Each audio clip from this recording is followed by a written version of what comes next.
بالله من شرور أنفسنا ومن سيئات أعمالنا من يهده الله فلا مضل له ومن يضلل فلا هادي له وأشهد أن لا إله إلا الله وحده لا شريك له وأشهد أن سيدنا ومولانا محمدا عبده ورسوله الذي أرسله الله بالحق بشيرا ونذيرا وداعيا إلى الله بإذنه وسراجا منيرا أشهد أنه صلى الله تعالى عليه وسلم بلغ الرسالة ونصح الأمة وكشف الأمة وجلى الظلمة وجاهد في سبيل الله وعبد ربه حتى أتاه اليقين. اللهم صل على سيدنا محمد وعلى آل سيدنا محمد وبارك وسلم. اللهم صل وسلم على رسولك الكريم وآله الطاهرين. رب اغفر وارحم وأنت خير الراحمين. السلام عليك أيها النبي ورحمة الله وبركاته. اللهم صل على سيدنا محمد وعلى آل سيدنا محمد كما صليت على إبراهيم وعلى آل إبراهيم إنك حميد مجيد. اللهم بارك على سيدنا محمد وعلى آل سيدنا محمد كما باركت على إبراهيم وعلى آل إبراهيم إنك حميد مجيد. أما بعد فأعوذ بالله من الشيطان الرجيم. بسم الله الرحمن الرحيم. إن الله وملائكته يصلون على النبي يا أيها الذين آمنوا صلوا عليه وسلموا تسليما. الصلاة والسلام عليك يا رسول الله وعلى آلك وصحبه يا حبيب الله. الصلاة والسلام عليك يا رحمة للعالمين وعلى آلك وصحبه يا شفيع مولانا سبل ختم الرسول مولا کل وہ صلی اللہ علیہ وسلم، وہ صلی اللہ علیہ وسلم دانائے سبل ختم الرسول مولا کل، جس نے غبار راہ کو بخشا فروغ وادی سینا. نگاہ عشق و مستی میں وہی اول وہی آخر، نگاہ عشق و مستی میں وہی اول وہی آخر، وہی قرآن وہی فرقان وہی یاسین وہی طہار. الصلاۃ والسلام علیک یا رسول اللہ وعلی آلک واصحابک یا حبیب اللہ. محمد سید الکونین والثقلین والفریقین من عرب ومن عجب، هو الحبیب الذی ترجى شفاعته لكل حول من الأهوال مقتحم. الصلاة والسلام عليك يا رسول الله وعلى آلك وصحبك يا حبيب الله. وأحسن منك لم تر قط عيني وأكمل منك لم تلد النساء، خلقت مبرأ من كل عيب كأنك قد خلقت كما تشاء. الصلاة والسلام عليك يا رسول الله وعلى آلك وصحبك يا حبيب الله. يا صاحب الجمال ويا سيد البشر، يا صاحب الجمال ويا سيد البشر، من وجهك المنير لقد نفر القمر، لا يمكن الصلاة كما كان حقه بعد خدا بزرگ توئی. قصہ مختصر. آپ حضرات بہت ہی خوش نصیب ہیں، بہت ہی بلند اقبال ہے کہ ہر جمعے کو اس نظامی مسجد میں تشریف لاتے ہیں. کس لیے؟ اپنے پیارے رسول کی پیاری باتیں سننے کے لیے. میں بھی اپنے آپ کو خوش نصیب سمجھتا ہوں کہ اپنے رسول کی پیاری باتیں سنانے کے لیے اس مقام پر رب نے مجھے منتخب بھی فرمایا، مقرر بھی فرمایا. میرے رسول کی پیاری باتیں، خوشبو والی باتیں، نور والی باتیں، ہدایت والی باتیں. میرے نبی کے ہر قول میں ہدایت ہے، ہر قول میں ہدایت ہے. میرے نبی کے اشارے میں بھی ہدایت ہے، میرے نبی کی خاموشی میں بھی ہدایت ہے۔ اور بولے تو سبحان اللہ موتی جھڑتے ہیں، خاموش رہیں تو خوشبو پھیلتی ہے۔ اس نبی پاک کی باتیں ہر ایک نہیں سنتا۔ اس زمانے میں جب وہ اس خاک کے پاک پر بیٹھ کر اپنی پیاری باتیں سنایا کرتے تھے، شہر سارا نہیں سنتا تھا، کچھ سنتے تھے۔ 3 طرح کے لوگ تھے، کچھ تو قریب بھی نہیں آنے والے ہیں، بات کیا سنیں؟ نزدیک ہی آنا ان کے نزدیک آنا ہی یہ جرم ہے۔ کیوں جائے بھائی؟ ہمارے بتوں کو برا بھلا کہتے ہیں، ایک خدا کے سامنے سب کو چھپانے کی تلقین اور تعلیم دیتے ہیں۔ وہ تو تھے کفار، وہ میرے رسول کی باتیں سننے کے لیے تیار نہیں۔ ایک دوسرا گروہ ہے جو آتا ہے مجلس میں، سنتا ہے، لیکن میرے پیارے رسول کی پیاری باتوں کو دل میں جگہ نہیں دیتا۔ یہ ہے منافقین۔ سنتے تھے، نمازوں میں شامل ہوتے تھے، صدقہ و خیرات میں صحابہ کے ساتھ ہوتے تھے، جہاں پر حضور جاتے تو یہ بھی ساتھ جاتے، لیکن میرے رسول کی پیاری باتیں ان کے دل میں نہیں اترتی۔ ایک تیسرا گروہ ہے جو ذوق شوق سے سنتے بھی ہیں،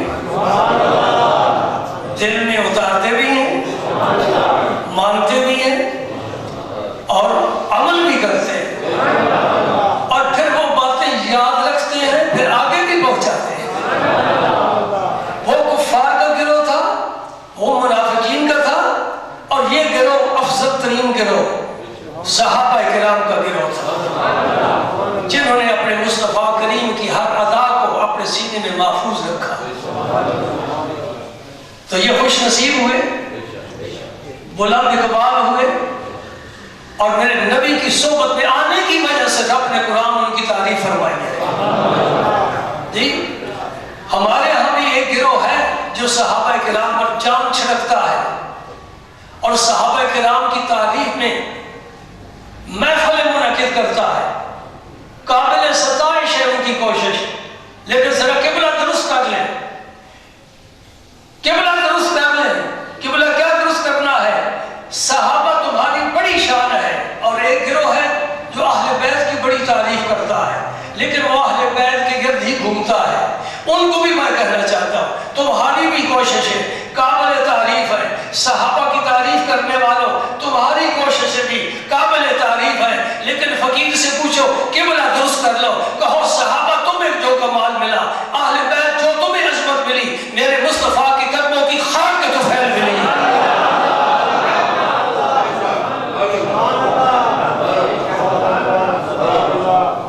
ہم ان لوگوں میں سے نہیں ہیں جو صحابہ کی عظمت کے گیت گائے اور مصطفیٰ کو بھول جائیں۔ ہم کہیں حسن اور حسین کی بڑی شان ہے، نبی کا ذکر ہی نہ کریں۔ نہ یہ قرآن میرے نبی پر اترا ہے، اور اس قرآن میں وہ ہدایت ہے جس ہدایت کو قبول کرنے والے صحابہ بنے، اور میرے مصطفیٰ کی گود میں آنے والے اہل بیت کے قیمتی افراد بنے۔ حسن حسین کو فضیلت ہے، جنتی جوانوں کی سرداری، خاتون جنت کو جنتی عورتوں کی سرداری کہاں سے ملی ہے؟ قرآن میں رب نے کہیں ذکر نہیں فرمایا۔ یہ خاک طیبہ پر بیٹھنے والا اپنا کا دکھ یتیم فرما رہا ہے، میری بیٹی جنت کی عورتوں کی سردار ہے، میرے دونوں نواسے جنتی جوانوں کے سردار ہے۔ قرآن نہیں کہتا، میرا مصطفیٰ کہتا ہے، اور میرے مصطفیٰ کا کہنا رب کا کہنا۔ میرا نبی بولتا ہی نہیں جب تک میرا رب نہ کہے، وما ينطق عن الهوى ان هو الا وحی یوحی۔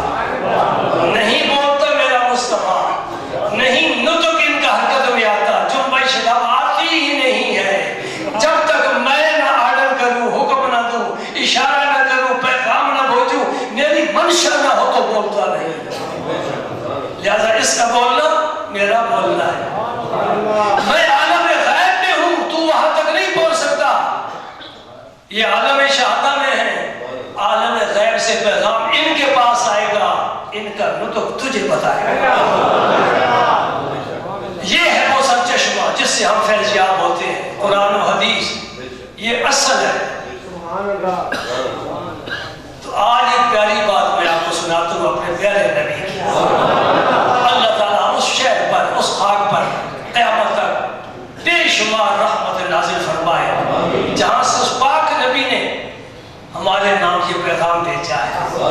خوش قسمت ہے جسے سنتے ہیں، قبول کرتے ہیں، عمل کرتے ہیں۔ میرے نبی کی ہر ادا قانون ہے، ہر فرمان قانون ہے۔ سبحان اللہ، سبحان اللہ۔ آج روایت کرنے والے وہی پیارے خادم، اب تو سب کو نام یاد رکھیں، میرے آقا کے خادم خاص حضرت انس رضی اللہ تعالیٰ عنہ فرماتے ہیں کہ نبی کریم صلی اللہ علیہ وسلم ایک دن حضرت سعد بن عبادہ کے پاس تشریف لائے۔ یہ انصار کے ایک قبیلے کے سردار ہے سعد بن عبادہ، ایک ہے سعد بن ابی وقاص، وہ بھی بڑے بڑے بڑے غلام، بڑے غلام۔ میں ان کی رفعت شان کا اندازہ نہیں لگا سکتا، اور میں ایک روایت پیش کروں تو آپ بھی ان کی عظمت کے سامنے سر جھکا دیں گے۔ سبحان اللہ۔ غزوہ احد ہے،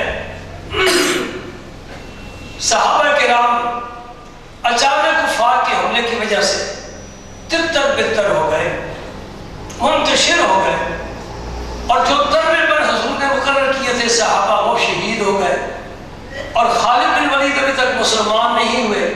یہ لشکر کفار کو لے کر درے سے حملہ آور ہوا، ادھر تمام لشکر اسلام کی پشت تھی، اور زیر پشت کی طرف سے اچانک دشمن حملہ آور ہو تو سنبھلنا بڑا مشکل ہے۔ صحابہ کرام ادھر ادھر منتشر ہو گئے۔ نبی کریم اس طرح کھڑے ہیں جس طرح ہمت کا پہاڑ کھڑا ہوتا ہے۔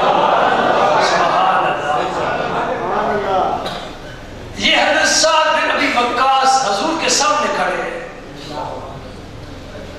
اور دشمن نے اب میرے نبی پاک کو نشانہ بنایا ہوا ہے، اور ترکش سے نکال کر کمان میں تیر رکھ کر جس کافر کو بھی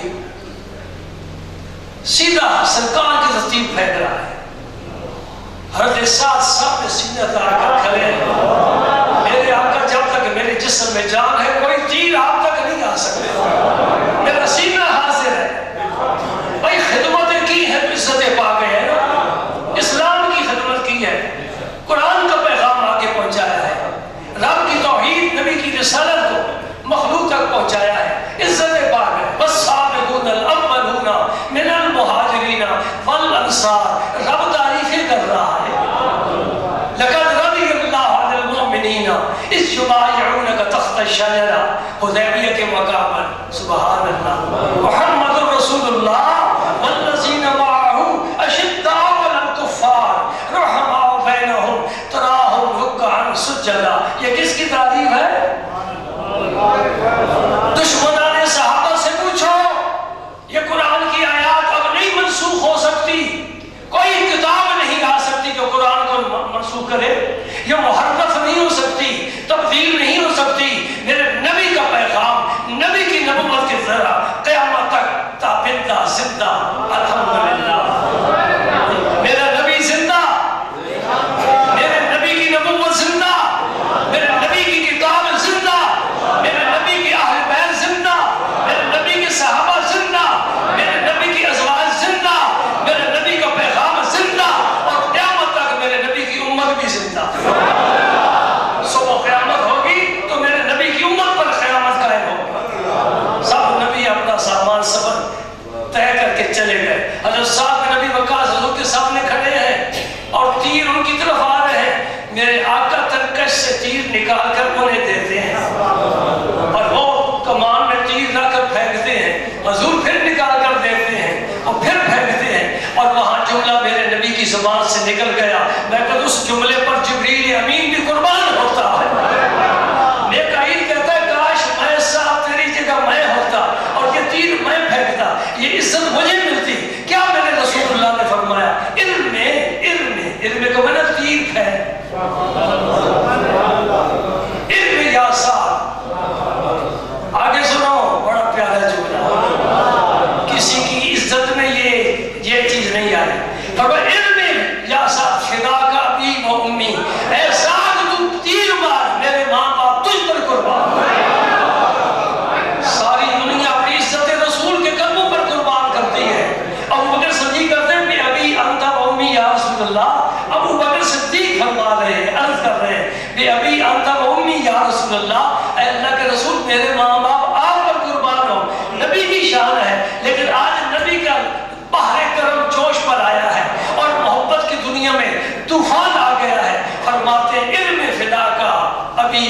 امی یا سعد تیر مار میرے ماں باپ تو ہی پر اللہ بھائی کس کے مقدر میں ہے یہ جی؟ اس سے بڑا بھی کوئی اعزاز ہو سکتا ہے؟ اس سے بڑی بھی کوئی دلجوئی ہو سکتی ہے؟ اس سے بڑے بھی تحسین کے کوئی کلمات ہو سکتے ہیں جی؟ تیرے ملک کے نشان حیدر تمغہ امتیاز کوئی بھی وہاں نہیں پہنچ سکتا جہاں میرے نبی کے یہ الفاظ پہنچے فدا کا بھی امی ایسا بھی نبی بکار حضور فرماتے تھے یہ میرے ماموں ہیں، صاحب نبی وقاص کو فرماتے تھے یہ میرے ماموں ہیں، پھر فرماتے کوئی اپنا ماموں مجھے دکھائے تو صحیح، میرے ماموں کے پائے کا کوئی ہے دکھائے تو صحیح۔ اللہ اکبر اللہ اکبر سبحان اللہ۔ اصحاب بن عبادہ وقت والے ہیں، آج ان کے گھر دونوں جہانوں کے سردار تشریف لا رہے ہیں، سید الکونین ختم المرسلین، یہ منصب ہے نا میرے نبی کے، سب نبیوں نے تسلیم کیا ہے، ساری کائنات نے مانا ہے کہ ختم المرسلین ہے، خاتم النبیین ہے، جو نہیں مانے گا وہ بدبخت انسان ہے۔ آپ تشریف لائے سعد بن عبادہ کو نوازنے کے لیے، آج اس کے گھر تشریف لا رہے ہیں، اور حضور نے اصول مقرر فرمایا، یہ قانون ہے کہ کسی کے گھر جاؤ یوں ہی اندر داخل نہ ہو جاؤ، بلکہ السلام علیکم باہر سے کہو بلند آواز سے، گھر والے سنیں۔ میں قربان جاؤں تیری میری عزت کا میرے رسول نے بڑا ہی خیال کیا ہے، فرمایا دروازے کے سامنے بھی نہ کھڑا ہو، ایک طرف کھڑا ہو کر سلام کرے، کیونکہ دروازہ کھولے گا اس کی نظر اندر نہ جائے۔ اپنی امت کی ہر بچی کے سر پر میرے مصطفیٰ نے عصمت کی چادر اڑائی ہے، اگر یہ بچی اتار کر پھینک دے تو اس کی مرضی، میرے نبی نے تو اس کو چادر کے نیچے رکھا ہے، پردے کے ساتھ رکھا ہے، شرم و حیا کے ساتھ رکھا ہے، سبحان اللہ۔ کوئی بھی کسی کے گھر بغیر اجازت نہ جائے۔ ایک صحابی پوچھ بیٹھے یا رسول اللہ میں اپنی اماں جی کے گھر بھی بغیر اجازت کے نہ جاؤں؟ فرمایا کیا تو اس بات کو پسند کرتا ہے کہ اپنی والدہ کو تو بے پردہ دیکھے؟ اجازت کا مطلب یہی ہے خواتین خانہ اپنے لباس کو سنبھال لیں کہ مرد آ جائے، گھر میں عورتیں بے تکلف رہتی ہے، بعد دفعہ دوپٹہ بھی سر پر نہیں ہوتا، جب تو پیر سے سلام کرے گا تیری امت تیرے سلام کو آواز سنے گی پہچان جائے گی تو اپنے لباس کو ٹھیک کر لے گی۔ میرے آقا کریم ایک دن اپنے گھر تشریف فرمائے اور سرکار کی چادر مبارک یہاں تک ہے، گھٹنے تک، یہاں تک اجازت ہے نا، اس سے اوپر حرام ہے کپڑا کرنا، اس حصے کو ظاہر کرنا، یہاں تک اجازت ہے۔ صدیق اکبر حاضر ہوئے، آپ جس حالت میں بیٹھے تھے بیٹھے رہے، عمر فاروق آئے، حضور بیٹھے رہے، عثمان غنی آئے، حضور نے فوراً چادر نیچے کر لی۔ ام المومنین عائشہ صدیقہ بول اٹھی یا رسول اللہ میرے ابا آئے تو آپ نے کوئی تکلف نہیں کیا، عمر آئے تو آپ نے ذرا خیال نہیں کیا، عثمان آئے تو چادر نیچے کر لی۔ فرمایا عائشہ اس سے میں حیا کیوں نہ کروں جس سے رب کے فرشتے بھی حیا کر رہے ہیں؟ الحیا من الایمان، مدینے والے نے فرمایا الحیا ایمان ہے تو حیا ہوگا، ایمان نہیں تو حیا نہیں ہوگا۔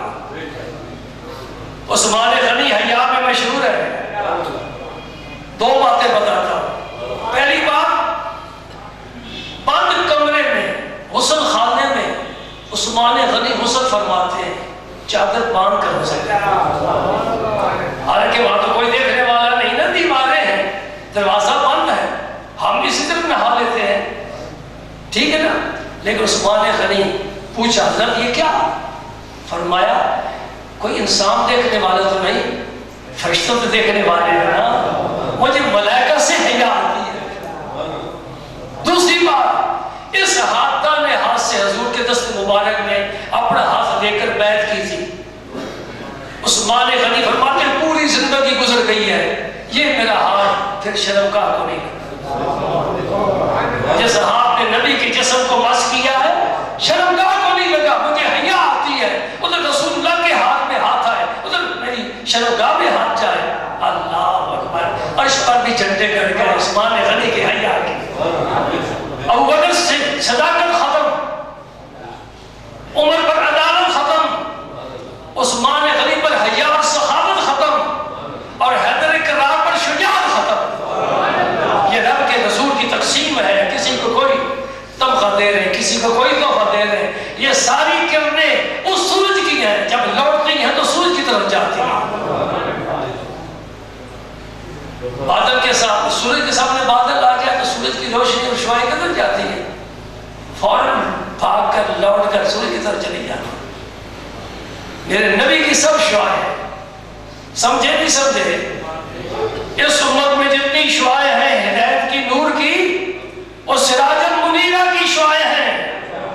خیر کرم میں چمکے تب بھی وہی، بغداد میں چمکے تب بھی وہی، اجمیر میں چمکے تب بھی وہی، پاک بدن میں چمکے تب بھی وہی۔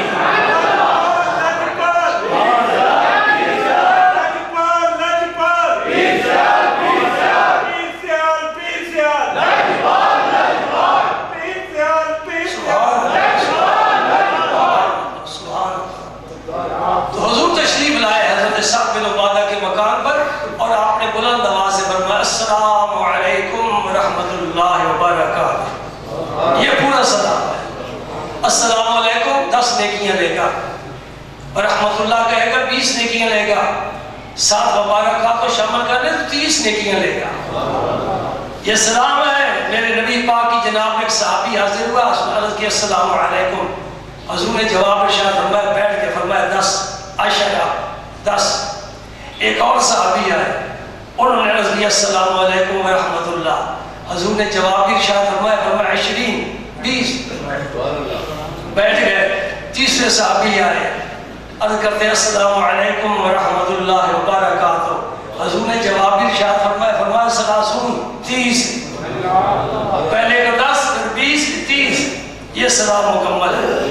میں نے جب یہ حدیث پاک پڑھی اور پڑھائی تو لبا کو، تو میں نے اپنے بچوں کو کہا بیٹا ذرا توجہ کرو، غور کرو، ذرا گہرائی میں اترو، کھانا چبا کر کھانا چاہیے نا، جو اتنا ہی نکل جانا چاہیے، میدے پر بوجھ بن جاتا ہے۔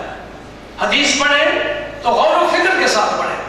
میں نے کہا یہ جو 3 صحابی آئے، ایک نے السلام علیکم کہا، دوسرے بار رحمت اللہ کا اضافہ کیا، تیسرے نے مبارکاتہ کا اضافہ کیا، یہ تینوں مل کر بیٹھے تھے، مشورہ کر کے آئے تھے کہ پہلے میں جاؤں گا، پھر تو آنا، تو رحمت اللہ کا اضافہ کرنا، پھر تو آنا بھائی، تو مبارکاتوں کا اضافہ کرنا۔ کیا خیال ہے آپ کا؟ مشورہ کر کے نہیں آئے۔ کیا مطلب ہے؟ آج میرے نبی کریم یہ مسئلہ سمجھانا چاہتے تھے صحابہ کرام کو کہ وہ السلام علیکم کہو تو 10 نیکیاں، السلام علیکم ورحمۃ اللہ کہو تو 20 نیکیاں، السلام علیکم ورحمۃ اللہ وبرکاتہ کو 30 نیکیاں۔ نبی پاک مسئلہ سمجھانا چاہتے تھے، اللہ پاک نے صحابہ کے دل میں ڈالا تم باری باری جاؤ، ایک سلام کا جز کہے، دوسرا جز کہے، تیسرا جز کہے، تاکہ میرے نبی کا مسئلہ مکمل ہو جائے۔ یہ اتفاق نہیں ہے، یہ رب کی اپنی قدرت کام کر رہی ہے، نبی کی تعلیمات میں رنگ بھر رہی ہے۔ حضرت سعد رضی اللہ تعالیٰ عنہ نے 3 مرتبہ سرکار کا سلام سنا، جواب بھی دیا، کیونکہ جواب دینا فرض ہے، سلام کہنا سنت ہے۔ ایک طالب علم ایک دوسرے پر بجھارتیں ڈالتے ہیں، بتاؤ تو بھلا وہ کون سی سنت ہے جو فرض پر مقدم ہے؟ وہ یہی سنت ہے، کہ جو سلام نہیں کہے گا تو جواب کون دے گا؟ جواب دینا فرض تھا، سلام کہنا سنت ہے، تو فرض پر سنت مقدم ہو گئی۔ اگر سلام نہیں کہو گے تو جواب فرض نہیں ہوگا۔ سلام کہنا سنت، جواب دینا فرض، اور حکم ہے اتنی بلند آواز سے جواب دے کہ سلام کہنے والا سن لے۔ حضرت سعد نے جو اب سرکار کے میزبان بن رہے ہیں، 3 مرتبہ سرکار کے سلام سنا، جواب دیا، لیکن آہستہ جواب دیا، سرکار تک نہیں جواب پہنچایا۔ اب حضور وہاں سے واپس ہو گئے. فراجہ نبی صلی اللہ علیہ وسلم، آپ واپس ہو گئے. یہی قانون بن گیا کہ 3 دفعہ سلام کرو، گھر سے آواز نہ آئے تو سمجھ لو کوئی مصروفیت ہے، وہ مجھے اجازت نہیں دے سکے. دل میں میل لے کر نہ واپس جاؤ، واپس چلے جاؤ. خواہ مخواہ دروازہ نہ گھونٹتے رہو، گھنٹی نہ بجاتے رہو، پھر کسی وقت آ جائے گا، کوئی بات نہیں. اب 3 دفعہ سلام دیا، جواب نہیں آیا. سرکار قانون کے مطابق، حضور نے خود ہی قانون بنایا ہے، جو خود قانون بناتے ہیں تو وہ خود اس پر عمل بھی کر کے دکھاتے ہیں. حضور واپس ہو گئے. حضرت سعد کو پتہ چل گیا کہ اب حضور واپس چلے جائیں گے، تو حضور کو اندر لانا بھی مقصود ہے کہ حضور تشریف بھی لائے. جواب بھی بلند آواز سے نہیں دیا. ایک حکمت، ایک راز، ایک مصلحت، ایک محبت کا انداز. پیچھے گئے، سرکار کو واپس لائے. یا رسول اللہ واپس تشریف لائیے، میرے ماں باپ آپ پر قربان. یہ الفاظ ہیں، یا رسول اللہ بِأَبِي أَنْتَ وَأُمِّي، میرے ماں باپ آپ پر قربان. اور اپنے جیسا سمجھتے تو نہیں، آپ آپس میں ایک دوسرے کو تو نہیں نہ کہتے، کیونکہ آپس میں ایک دوسرے کو اپنے جیسا سمجھتے ہو. تو صحابہ نبی پاک کو اپنا جیسا نہیں سمجھتے تھے، نبی سمجھتے تھے. رسول اللہ کو کیا سمجھنا چاہیے؟ اللہ کا رسول سمجھنا چاہیے. لا الہ الا اللہ محمد الرسول اللہ صلی اللہ علیہ وسلم. رب نے یہی تعارف کرایا ہے، یہ تمہارے رسول ہیں، اور قبر میں بھی یہی جواب دو گو تو پھر نجات ہوگی. انہیں کیا سمجھنا ہے؟ عائشہ صدیقہ نے زندگی بھر رسول اللہ کو اپنا شوہر کہہ کر نہیں پکارا، رسول اللہ کہہ کر پکارا. خاتون جنت نے کبھی اپنا ابا کہہ کر نہیں پکارا، رسول اللہ کہہ کر پکارا. علی مرتضیٰ کو حضور نے اپنا بھائی فرمایا، بڑی عزت عطا فرمائی، بڑی بے تکلفی ہے، کبھی بھائی کہہ کر نہیں پکارا. یا رسول اللہ بِأَبِي أَنْتَ وَأُمِّي، میرے ماں باپ پر قربان. یا رسول اللہ ما سلمت تسلیمۃ الا ہی بِأُذُنِی، حضور نے جو بھی سلام فرمایا ہے نا میں نے سنا ہے. وَلَقَدْ رَدَدتُ عَلَيْكَ وَلَمْ أُسْمِعْكَ، میں نے جواب دیے ہیں لیکن میں نے آپ تک جواب اپنا نہیں پہنچایا. جواب دیا ہے، آپ تک نہیں پہنچایا. اب معذرت کا انداز دیکھو. اور جو جواب بلند آواز سے نہ دینے کی وجہ ہے وہ محبت والی وجہ ہے. کیوں نہیں دیا؟ کہ اگر میں پہلی دفعہ جواب دے دیتا نا تو یہ ہے دعا، السلام علیکم ورحمۃ اللہ وبرکاتہ. یہ دعا ہے. نبی پاک اپنے امتی کو، غلام کو، صحابی کو دعا دے رہے ہیں، رب کی تجھ پر سلامتی بھی نازل ہو، رحمت بھی نازل ہو، برکت بھی نازل ہو. اگر میں جواب دے دیتا تو 2 دعاؤں سے میں محروم ہو جاتا. میں نے جواب نہیں دیا تاکہ نبی مجھے بار بار سلام کرے، بار بار نبی کی دعا میرے شامل حال ہے. آپ پتہ چل گیا نا کہ کیوں جواب نہیں دیا. جی سبحان اللہ.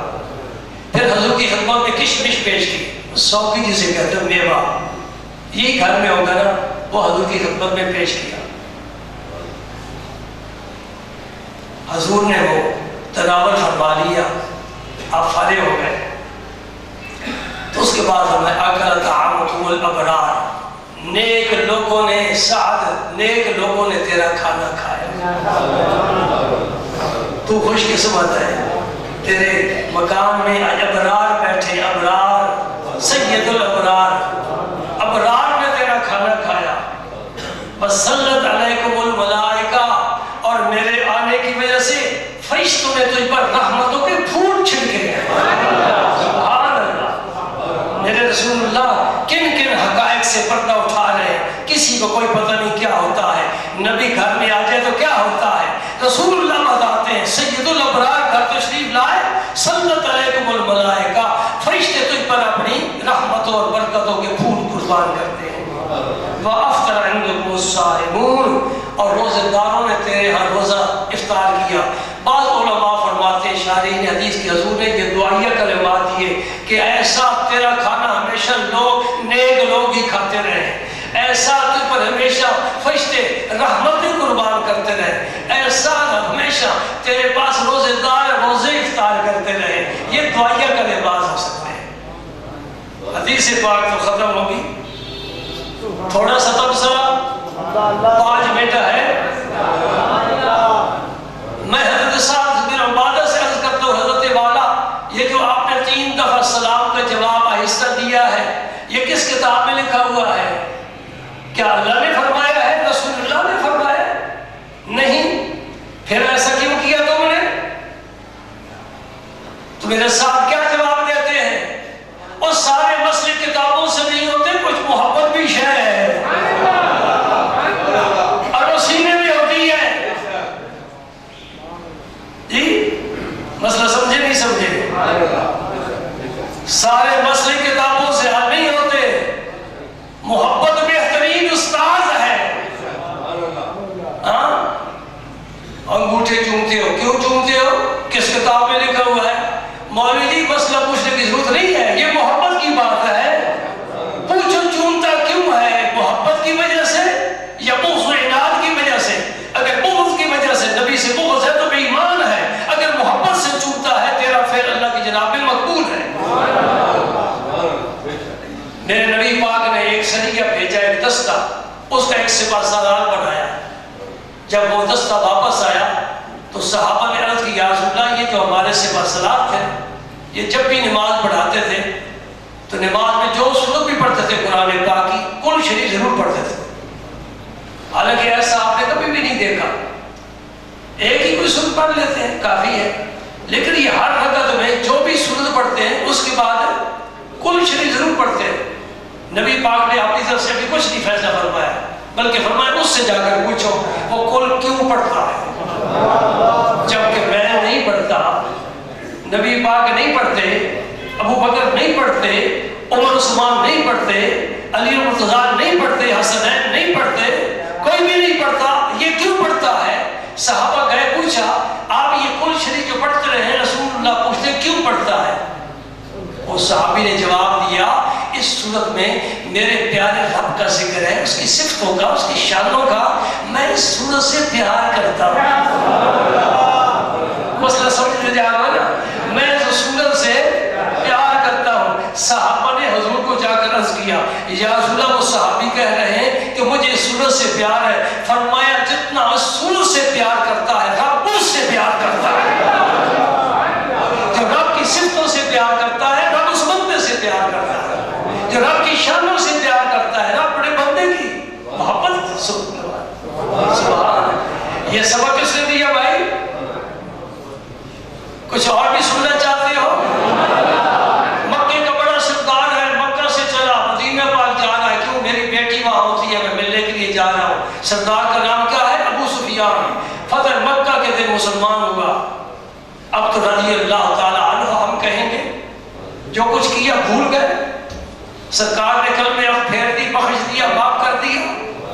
جب مکہ فتح ہو رہا ہے، سرکار تشریف لا رہے، پورا لشکر آ رہا ہے، نبی پاک اعلان فرما رہے ہیں، سفیان، ابو سفیان کے گھر جو داخل ہو جائے گا وہ پناہ میں۔ یہ ہمارا دشمن تھا، آج ہم نے اس کے گھر کو پناہ گاہ بنا دیا ہے۔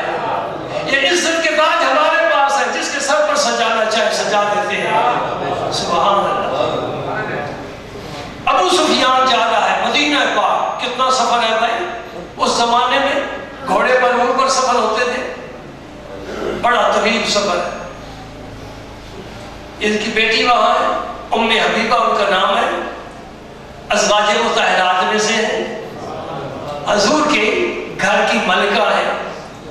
والد ملاقات کے لیے آ رہا ہے، کمرے میں داخل ہوا، کمرہ نہ کہو حجرہ کہو، میرے نبی پاک کا سادہ سا حجرہ جس پر ستارے بھی قربان ہوتے ہیں، اس میں میرے رسول کریم کا بستر بچھا ہوا ہے۔ بستر کیا تھا؟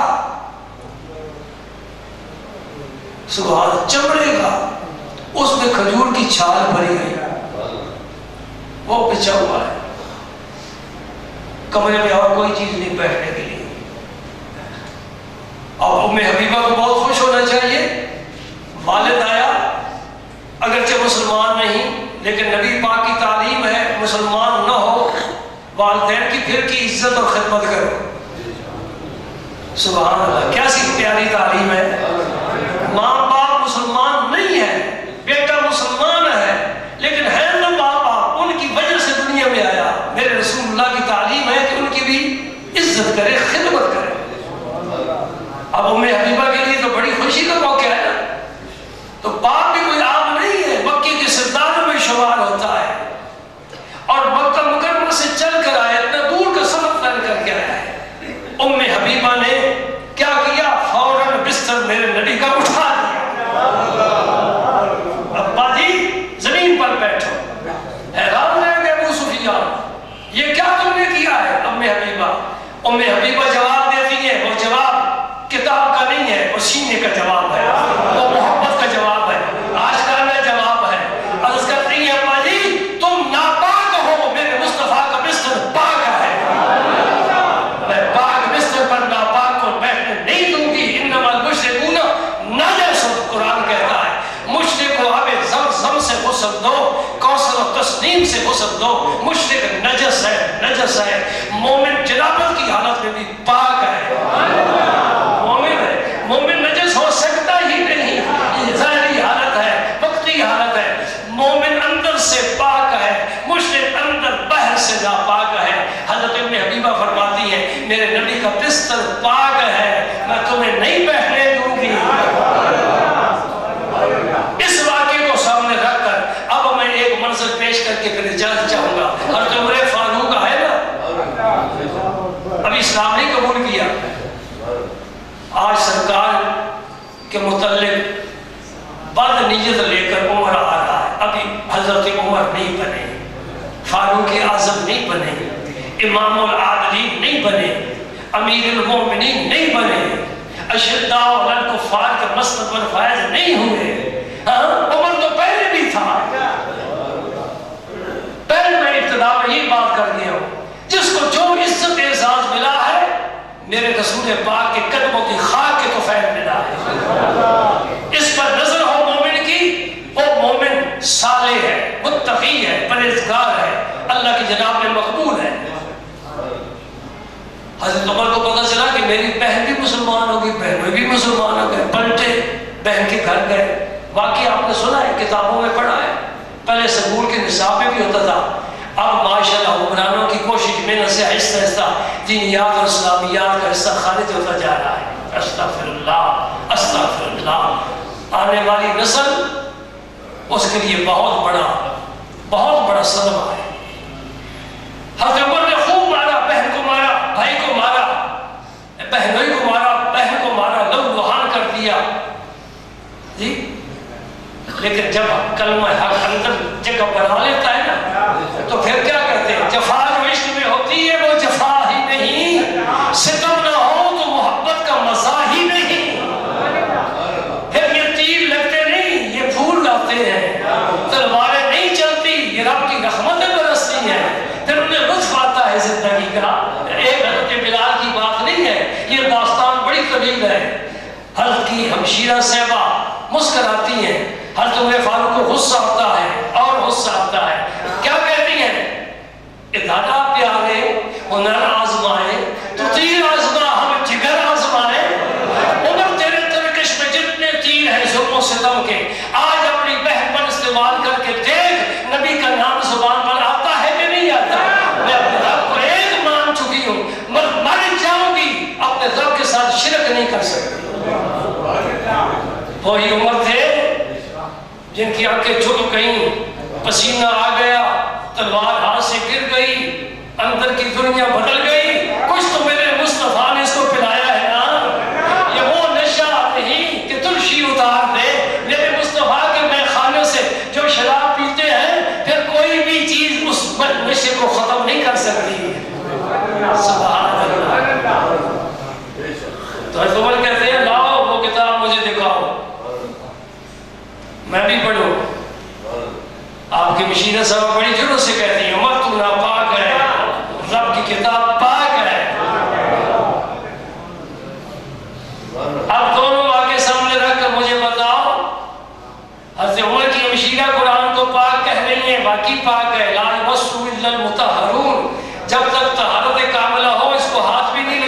تھے،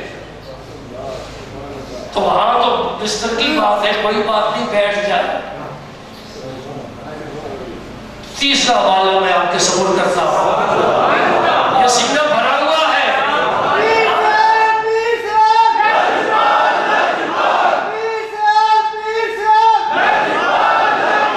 اس لیے ان لوگوں کی نگاہ میں آج دن تک زندگی گزری ہے جن کا دیکھنا بھی ادب سے، چلنا بھی ادب سے، بولنا بھی ادب سے، بیٹھنا بھی ادب سے، اٹھنا بھی ادب سے۔ اب یہ چیز ادبی اٹھتی جا رہی ہے۔ یہ جو مذہبی تنظیمیں ہیں بس ان میں ادب دیکھو، جس میں ادب ہے سمجھو یہ صحیح ہے۔ ادب جس میں ہے وہ صحیح ہے۔ میری بات یاد رکھو، بڑی قیمتی ہے۔ حضور کے صحابی ہیں، غلام ہے، آزاد کرتا، سفر میں حضور تشریف لے جاتے تھے تو سب کی کوئی نہ کوئی ڈیوٹی ہوتی تھی تاکہ یہ بھی اللہ کی جناب میں عزت پا جائے۔ کسی کے پاس سلانا ہے سرکار کا، کسی پر نالائن ہے، کسی پر مسواک ہوتا ہے۔ یہ صحابی ہے، یہ سرکار کے اونٹ پر کچاوا کسا کرتے تھے، کچاوا نہ کرنا، رسی کے ساتھ باندھا کرتے تھے۔ ان کی یہ خدمت، جہاں سرکار اترے اونٹ کو بٹھایا، کچاوا اتار کر رکھ دیا۔ اب جب کوچ کا وقت آیا، کچاوا اٹھایا، اونٹ پر رکھ دیا، رسی کے ساتھ باندھ دیا، کس دیا۔ ایک رات جنگل میں آ گئی، میرے نبی نے جنگل کو منگل بنایا ہے۔ عرب کے صحرا میں ایسے ایسے پھول مسکرائے ہیں کہ آج دن تک دنیا حیرت میں ہے کہ یہ خوشبو کہاں سے آئی۔ مصطفیٰ کریم نے رات گزاری جنگل میں، پانی کی وہاں کمی ہمیشہ ہی ہے، عرب میں پانی کی کمی تھی۔ اب صبح سویرے کوچ کا ارادہ فرما لیا۔ یہ جو صحابی تھے جنہوں نے کچاوا کسنا تھا، رات کو ان کو بدخوابی ہو گئی۔ بدخوابی سمجھتے ہو، غسل فرض ہو گیا، پانی نہیں، کچاوا بھی کسنا ہے، جسم بھی پاک نہیں، بظاہر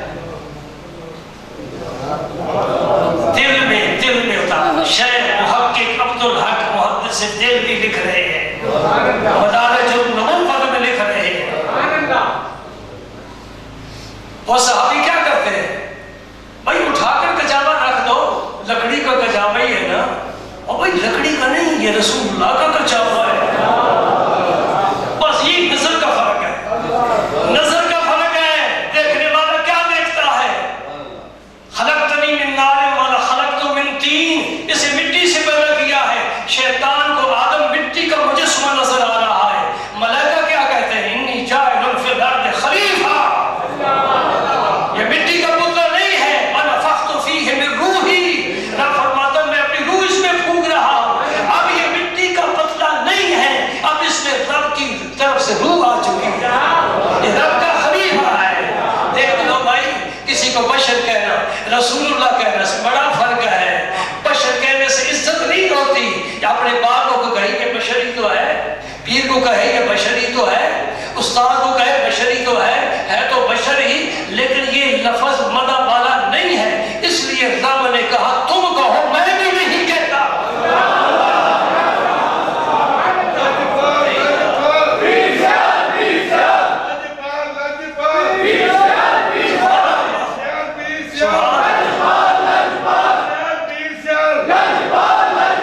کیا پیارا نقطہ ہے، کیسی پیاری بات آ گئی۔ قل انما انا بشر مثلکم، میرے مصطفیٰ تم کہو، میں بھی تمہیں بشر نہیں کہتا۔ یاد رکھنا فقیر کا یہ نسخہ، رب نے اپنے رسول کو بشر کہیں بھی نہیں کہا، کہا تم کہو۔ تیرے منہ سے دیکھ کر تجھے عیسائی عیسیٰ علیہ السلام کو خدا کا بیٹا کہنے لگ گئے تھے، تجھے بھی کہیں خدا کا بیٹا نہ کہنے لگ جائے، خدا کا جز نہ کہہ دے، تو ان کو میں بشر ہوں، آؤ میرے پاس، تم میری سنو میں تمہاری سنوں۔ سبحان، کچاوا نہیں رکھا بھائی، قصہ مختصر، میری ڈیوٹی ہے، کوتاہی نہیں کر سکتا۔ اور آج کچاوے کو میں ہاتھ بھی، کوئی قرآن تو نہیں ہے نا، کچاوے کو ہاتھ نہیں لگا سکتا، یہ لکڑی کا نہیں، یہ رسول اللہ کا ہے۔ نسبتیں بدلنے سے حکم بدل جاتے ہیں، یہ رسول اللہ کے ایک عام کاغذ ہے، تم طہارت ہے نہیں، ہاتھ لگا لو، لیکن اس پر قرآن کیا ہے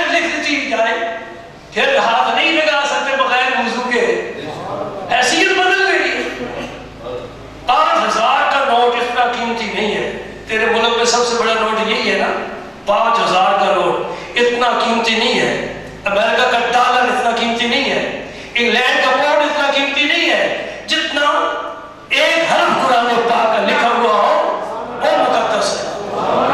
ایک حرف سادہ کا اخباری کاغذ پر، سب سے گھٹیا کاغذ پر ایک حرف قرآن پاک کا لکھا ہو تو اسے ہاتھ نہیں لگا سکتا جب تک تجھے طہارت نہ ہو۔ یہ لکڑی کا نہیں ہے، یہ رسول اللہ کا ہے، اور یہ بات سمجھو، یہ لکڑی کا نہیں ہے، یہ رسول اللہ کا ہے۔ بھائی کسی کی منت کی صحابی کی، آج میری جگہ تو ڈیوٹی دے، آج کچاوا تو کس دے، اچھا میں کس دیتا ہوں، ایک ہی جگہ دوسرا کام کر لیتے ہیں۔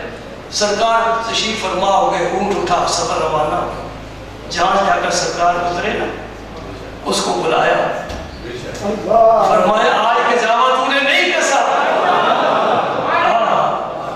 اور محبت والے ہاتھ کچھ اور ہوتے ہیں، ان کا فعل کچھ اور ہوتا ہے، وہ پہچانے جاتے ہیں۔ فرمایا آج تو نے کچاوا نہیں کسا، یا رسول اللہ میں معذرت کرتا ہوں، میرا جسم پاک نہیں تھا۔ ایک نشان تو قائم ہو گیا نا، جھنڈا گڑ گیا نبی کی ادب کا، جو ادب کرے گا کامیاب ہے۔ مولا روم نے اس لیے رب سے توفیق مانگی تھی، از خدا خواہیم توفیق ادب، کوئی شے ہے نا ادب، اب خدا سے ادب کی توفیق مانگتے ہیں، کیوں؟ بے ادب محروم مان از فضل رب، جو بے ادب ہے وہ رب کے فضل سے محروم ہے۔ ادب ایک تاج ہے لطف خدا کا، تو رکھ سر پر جہاں چاہے چلا جا۔ طرق العشق کلها آداب، ادب النفس ایھا الاصحاب۔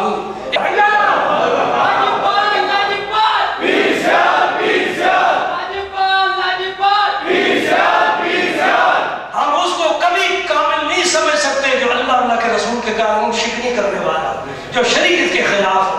ہمارے نزدیک پیر فقیر بزرگ وہ شخص ہے جس سر سے لے کر پاؤں تک رسول اللہ کی محبت میں، ادب میں، سنت میں ڈوبا ہوا ہو، جس کے ایک ہاتھ میں قرآن ہو، ایک ہاتھ میں سنت مصطفیٰ ہو، ان دونوں نوروں کی روشنی میں چلنے والا ہو۔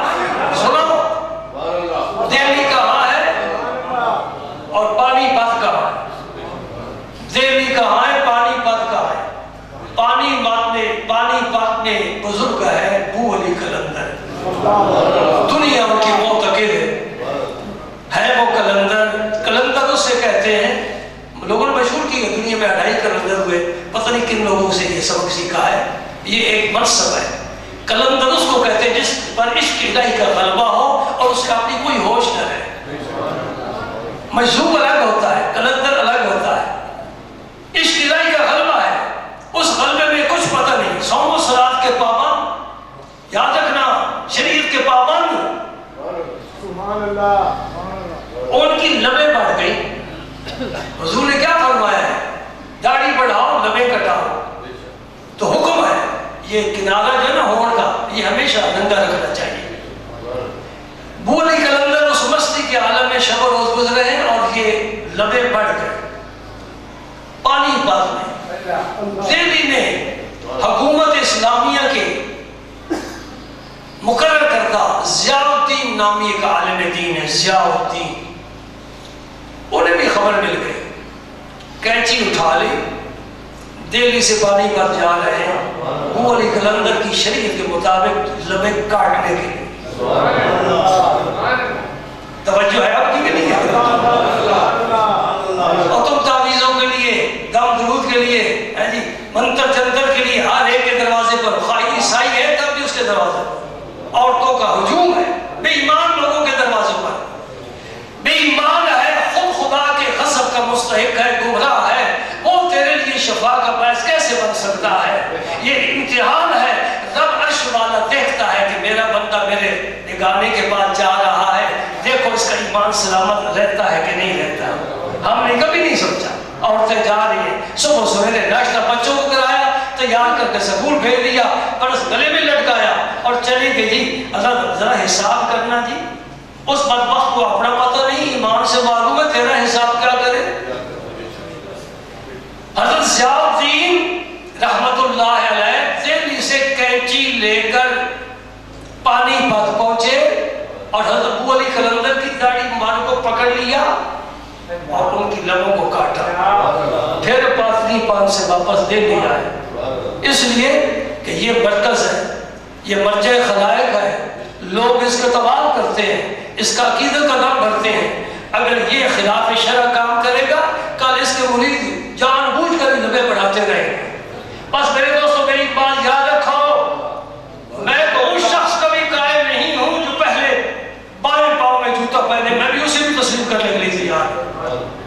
میں نے ایک ایسے شخص کو یہ ہمیشہ کے لیے چھوڑ دیا جو بزرگی کا دعویدار تھا، صاحب علم بھی تھا، بزرگوں کی اولاد بھی تھا، صرف اس لیے چھوڑا ہے کہ میں نے دیکھا ہے اس نے جوتا پہنے، بائیں پاؤں پہنا، میں نے تجھے شریعت کا پتہ ہی، تجھے طریقت کا پتہ ہی۔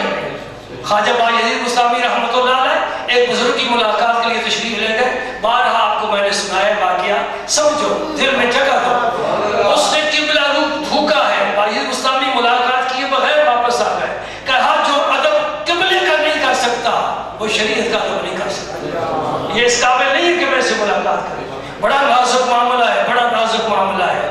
آج آپ ان پیروں کے طواف کرتے ہیں جن کی داڑھی بھی چڑھ، گونچھے بھی چڑھ، نماز بھی غیر، دین بھی غیر، ایمان بھی غیر۔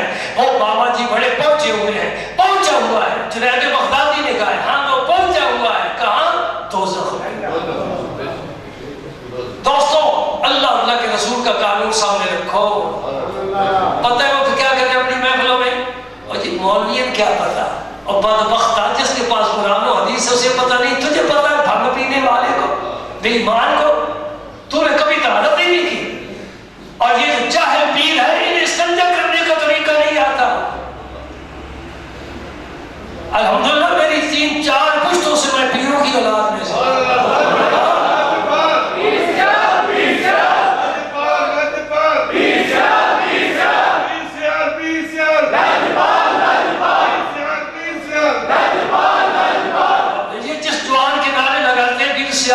خدا کی قسم اس کا ایک فعل بھی خلاف شرع نہیں ہوا، ایک فعل بھی۔ ایک دفعہ ایک عالم آئے کہ میں سنا ہے تم سوا کرتے ہو، قوالی سنتے ہو، خلاف شرع کام کرتے ہو۔ اعلیٰ حضرت خواجہ شمس العارفین رضی اللہ تعالیٰ عنہ نے فرمایا میری اور میری 7 پشتوں کی گردن شریعت کے سامنے جھکی ہوئی ہے، ہماری کیا مجال ہے کہ خلاف شرع کام کریں؟ کوئی کام خلاف شرع نہیں ہے۔ الحمدللہ ہم ان بزرگوں کے معتقد ہیں، ان بزرگوں کا دامن ہاتھ میں ہے جو اللہ کے رسول کے قانون کے پابند ہے۔ اور یاد رکھ محمد کے رب کی قسم انہی سینوں میں نور آتا ہے جو اللہ کے رسول کے فرما بردار ہے، ورنہ سینہ ظلمت کلا ہے، نور نہیں آ سکتا۔ نور تب آتا ہے جب اللہ کے رسول کا فرما بردار ہو۔ رشتہ جی رابطہ قائم کریں،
مسلمانوں کا لباس پہن کر آ جاتا ہے، اندر زنار باندھا ہوا ہے. وہ زنار یہ ان کا یہودیت کا شعار ہے. اوپر سے لباس مسلمانوں کا آ کر بیٹھ جاتا ہے. آواز فرما رہے ہیں. میں تمہیں بتانا چاہتا ہوں افمن شرح اللہ صدرہ للاسلام فہو علی نور من ربہ، جس سے اللہ تعالیٰ شرح صدر فرماتا ہے اسے ایک نور دیتا ہے. یہ انبیاء کرام کے تو فیل امت کے اولیاء کو ملتا ہے. خواجہ جنید بغدادی سے جو طائفہ ہے آواز فرما رہے ہیں. یہودی اپنے آپ کو چھپا کر آ کر بیٹھ جاتا ہے اور جب آپ ختم ہوتا ہے اٹھ کھڑا ہوتا ہے. کہتے ہیں ایک حدیث پاک کا معنی سمجھاؤ. فرمایا پڑھ حدیث ہے اتقوا فراست المؤمن فإنه ينظر بنور اللہ. فراست کہاں ہوتی ہے؟ جس میں نور آنکھ میں ہوتا ہے، فراست دل میں ہوتی ہے. نور عالم شہادہ کا مشاہدہ کرتا ہے اور یہ دل والا نور عالم غیب کا مشاہدہ کرتا ہے. تبھی حضور نے فرمایا ہے عائشہ جبریل بیٹھے ہیں تجھے سلام کہہ رہے ہیں. عائشہ صدیقہ رضی اللہ عنہا یا رسول اللہ آپ دیکھ رہے ہیں میں تو نہیں دیکھ رہی. جنید بغدادی نے فرمایا اتقوا فراست المومن، مومن کی فراست سے بچو. فإنه ينظر بنور اللہ، وہ اللہ کے نور سے دیکھتا ہے. فرمایا اس کا معنی کیا ہے؟ معنی نہیں بتایا، اسے معنی آتا تھا یہودی کو. فرمایا اس کا معنی یہ ہے زنات توڑ کفر چھوڑ مسلمان ہو جائے. سبحان اللہ. زنات توڑ وہ کپڑوں کے اندر ہے، کیا پتا ہے اندر کیا ہے. زنات توڑ کفر چھوڑ پڑھ کلمہ پڑھ کے مسلمان ہو گیا. اب وہ یہودی دوسرا سوال کرتا ہے. حضور میں بڑے بڑے بزرگوں کی خدمت میں علماء کی خدمت میں گیا ہوں، میں نے اس حدیث کا معنی پوچھا ہے، مجھے کسی نے جواب نہیں دیا. فرمایا جواب سب کو معلوم تھا، تجھے سب نے پہچانا ہے، لیکن لوح محفوظ پر تیرے اسلام لانے کا بھی وقت نہیں آیا. سونے پر سہاگا. فرمایا تیرے سینے پر ہی صرف نظر نہیں ہے، اس محمد کے غلام کی لوح محفوظ پر بھی نظر ہے. میں دیکھ رہا ہوں کہ تیرے اسلام لانے کا وقت آ چکا ہے. پڑھ کر لوح محفوظ است پیشانی ہے یار، مولا حضور نے رکھا. فرماتے لوح محفوظ ایک تو وہ ہے نا، لیکن اس کا سارا عکس میرے یار کی پیشانی میں ہے. جب یار کی پیشانی پر نظر جاتی ہے اے لکھائے تو جواب ہر سوال، ہزاروں سوال لے کر جاتا ہوں. جب تیرا دیدار ہوتا ہے سارے سوالوں کا جواب مل جاتا ہے. لوح محفوظ است پیشانی ہے یار. اللہ تعالیٰ مجھے بھی اور آپ کو بھی عقائد حقہ پر ثابت قدم